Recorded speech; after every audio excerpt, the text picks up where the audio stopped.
Hello and welcome and namaste from New Delhi. I'm Gautam Roy and this is Express News, the show where we get you today's top 100 developments from all over the globe. Let's get going. Now, in a statement, the Ministry of External Affairs has said that India's attention has been drawn to remarks reportedly made by Pakistan's Chief of Army Staff while on a visit to the United States. The MEA said that the international community can draw its own conclusions on the irresponsibility inherent in such remarks, which also reinforce the well-held doubts about the integrity of nuclear command and control in a state where the military is hand-in-glove with terrorist groups.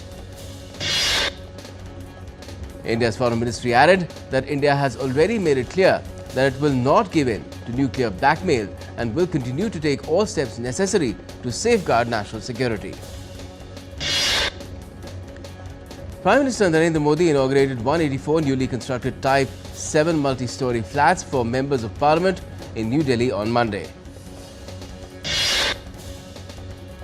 During the event, the Prime Minister planted a sindoor sapling at the parliamentary residential premises and also interacted with labourers on the occasion.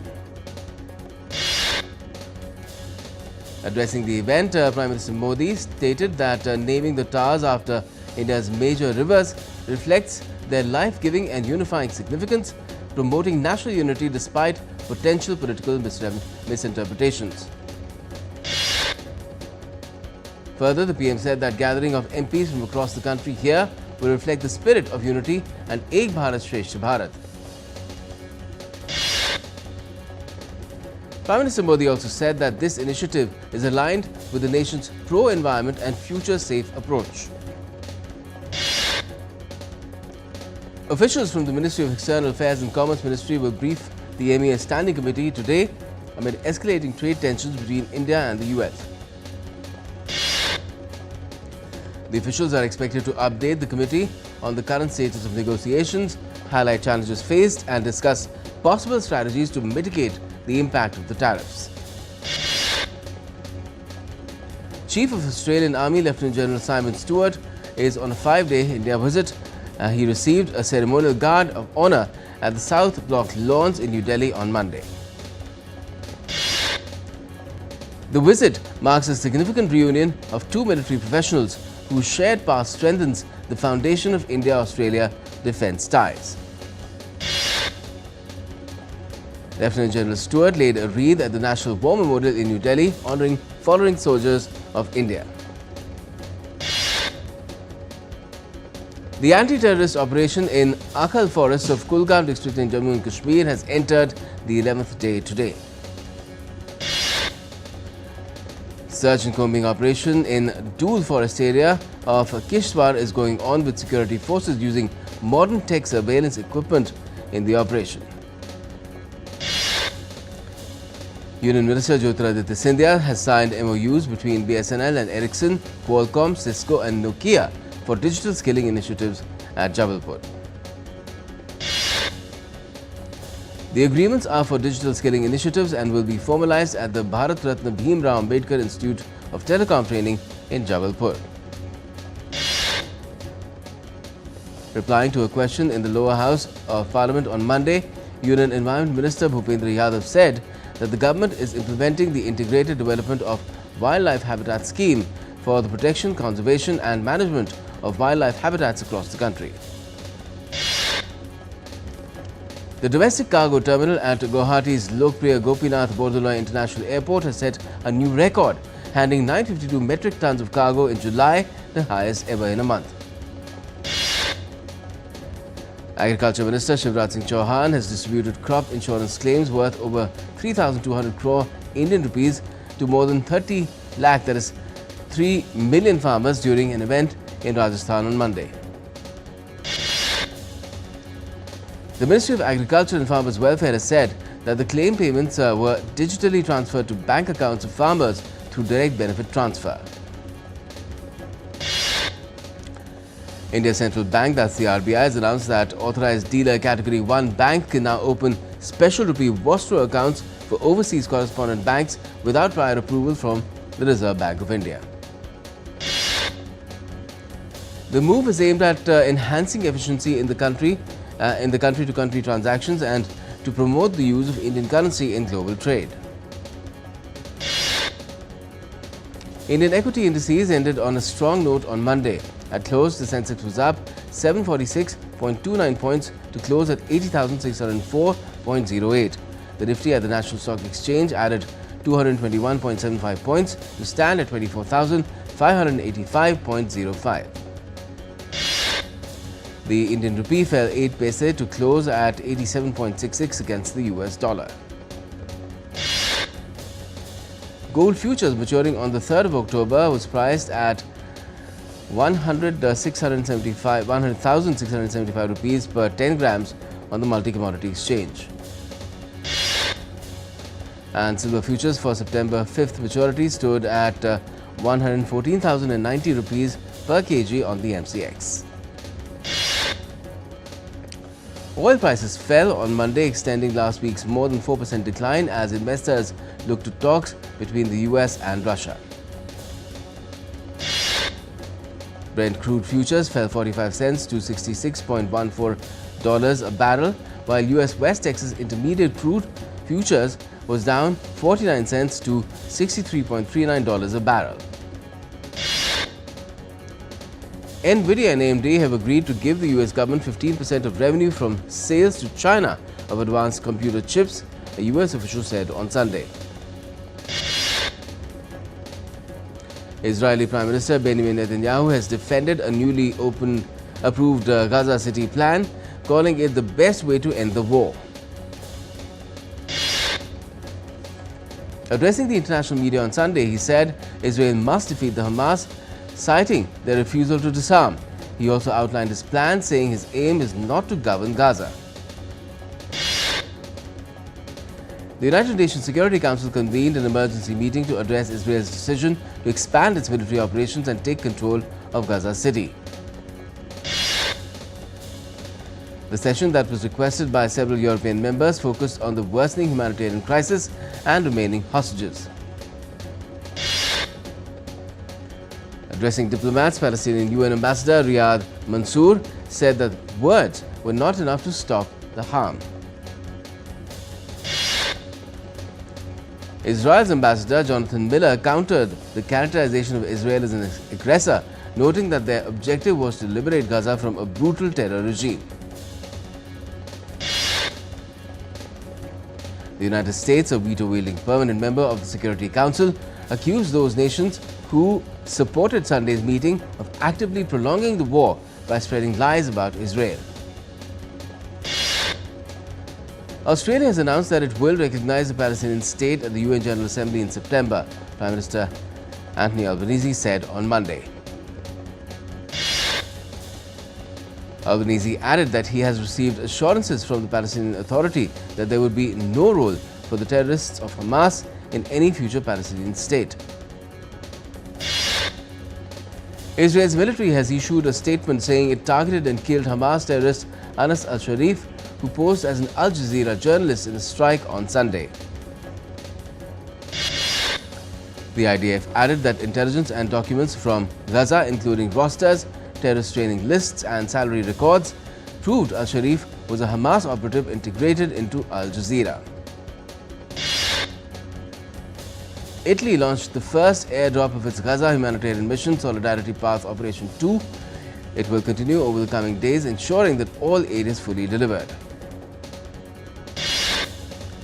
A senior official from the UN nuclear watchdog will visit Iran for talks on Monday to determine a framework for cooperation between Iran and the International Atomic Energy Agency. The head of the EU diplomatic service, Kaja Kallas, has called a meeting of EU foreign ministers to discuss the upcoming Russia-US summit on Ukraine and will also review developments in the Middle East and Gaza. Ukraine's President Volodymyr Zelensky won diplomatic backing from Europe and the NATO alliance ahead of the Russia-US summit this week. He said that any decision taken without Ukraine will be stillborn and unworkable. In an interview on Sunday, US Vice President J.D. Vance has said the United States was working to schedule talks between Russian President Vladimir Putin and Ukrainian President Volodymyr Zelensky. North Korea denounced a major joint exercise planned by the Korean and US militaries for the 18th of August as direct military provocation and warned of counteraction. South Korea and Vietnam have pledged deeper economic and strategic cooperation as their leaders held a summit on Monday to leverage their business ties to navigate a challenging global trading environment. Vietnam said the countries have agreed to further open up their markets and expand trade to $150 billion by 2030, adding Vietnam welcomed an increase in investment by South Korean businesses. And Indonesia and Peru have signed a free trade agreement on Monday to strengthen bilateral trade and investment relations, the leaders of both the countries said at the signing ceremony in Jakarta. We're taking a quick break at this point. We'll be back with more in Express News in just a bit. Stay with us. Can the US launch a bombing campaign against Iran? The Philippines vessel suffered structural damage. The saga of child sexual abuse is the United States China's debt trap strategy. Truth is stranger than fiction. But sometimes hard to uncover.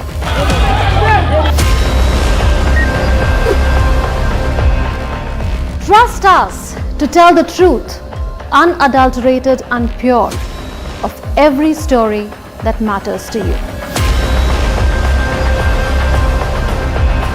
Remember to save your country. You read between the lines, cut the clutter and connect the dots to get you the full picture. Watch Connecting the Dots at these times with me, only on DD India.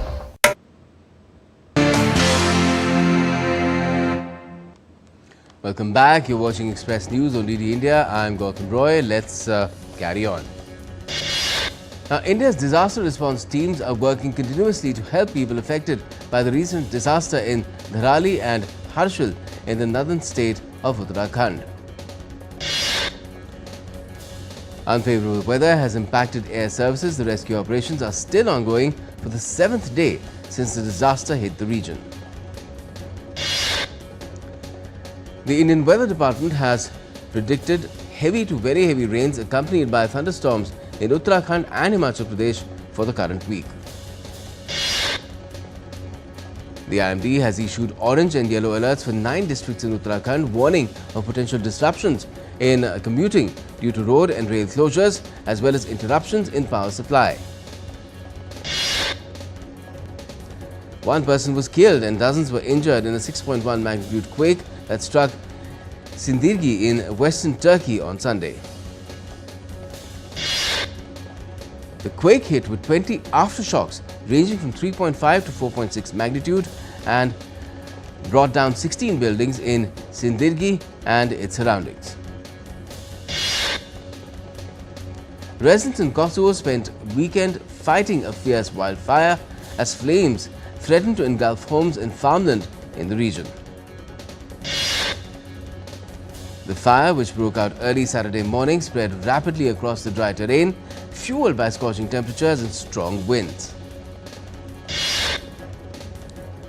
Firefighting crews and volunteers battled for the 3rd day to contain a large wildfire sweeping through southern Italy's pine forest at Vesuvius National Park. The fire that broke out on Friday in the forested area has spread about 3 kilometers wide and has destroyed hundreds of hectares of woodland. A wildfire also broke out on Scotland's capital Edinburgh on Sunday, sending plumes of smoke high into the sky and prompting emergency warnings for residents and tourists. The fire spread rapidly across the dry grasslands of the landmark, which sits in Holyrood Park, just a short distance from the Scottish Parliament and the Royal Mile. Wildfires sweeping across northern Spain as well forced the emergency evacuation of around 1,400 people, and fast-moving flames reached towns, heritage sites and major roads in the region. Sudden shift in wind direction caused the fire to accelerate dramatically, pushing it towards the towns of Cerucedo and UNESCO-listed Las Medulas World Heritage Site. Spain, currently enduring another severe heat wave, is facing a surge in wildfire activity. Emergency services remain on high alert in the area. Medellin in Colombia burst into colors on Sunday as the 68th Desfile de Silteros took center stage during the city's iconic Feria de las Flores, that is the Festival of Flowers. The event showcased the Siletera tradition, in which participants carrying flowers arrangements on their backs, reflecting the historical practice of transporting goods from Santa Elena to the Plaza de Cisneros. Organized into 7 categories, the parade featured everything from traditional stilettas to showcasing native blooms to artistic displays tackling themes like politics, religion and environment. At a studio in China's Hunan province, teacher He Yejuan carefully guides students in writing Nushu, a secret script created by women 400 years ago. Passed down through generations of women, the female script is now gaining popularity nationwide among Chinese women who view it as a symbol of female strength. In the misty highlands of southern Oman, men dressed as traditional robes chant age-old poems in Jibali, a language spoken by just 2% of the population. Jibali, also known as Shehri, revives in the mountainous coastal region of Dhofar near the Yemen border. The Grape Harvest Festival started in Mexico, celebrating the first grape harvest of the season, which marks the beginning of wine production. During the month-long festival, visitors can enjoy wine tastings, food, music and other events as organized by the wineries. Scientists have discovered stone tools in South Sulawesi, Indonesia, dating back up to 1.48 million years, possibly the earliest evidence of hominids in Wallacea. Found in the Wallonia Hills, the tools suggest Homo erectus may have crossed oceans gaps as well as remained in Asia much earlier than previously believed. Now, as India gears up for celebrating Independence Day on the 15th of August, Tiranga Yatras are being held throughout the nation from the 9th to the 15th of August. In the western state of Gujarat, massive Tiranga Yatras have been organized, drawing thousands of people. In the coastal Indian state of Odisha, renowned sign artist Doordarshan Patnaik has created a sculpture based on the theme Har Ghar Tiranga. The campaign is part of the Azadi Ka Amrit Mahotsav taken in 2021 to encourage people to hoist the national flag at their homes and celebrate Independence Day. A 3D patriotic film festival themed at Har Ghar Tiranga opened on Monday at the City Fort Auditorium in New Delhi as well. The film festival, organized by the Ministry of Information and Broadcasting and National Film Development Corporation, aims to give a cinematic tribute to the nation. Paul Walter Hauser, who played the role of Mole Man in Fantastic Four, spills Marvel secrets, telling 70 to 80 people about his role despite the studio's strict secrecy rules. A special treat for all Lumineers fans, as a rock band, the Lumineers, are back in India for the Automatic World Tour performance. The Automatic World Tour, set to perform on the 1st of February in 2026 at the Hooda Ground in Delhi NCR. Lumineers fans can pre-book the tickets from the 13th of August. Sports now, and in soccer, FA Cup winners Crystal Palace defeated Premier League champions Liverpool 3-2 on penalties to win the Community Shield after an entertaining 2-2 draw at Wembley on Sunday.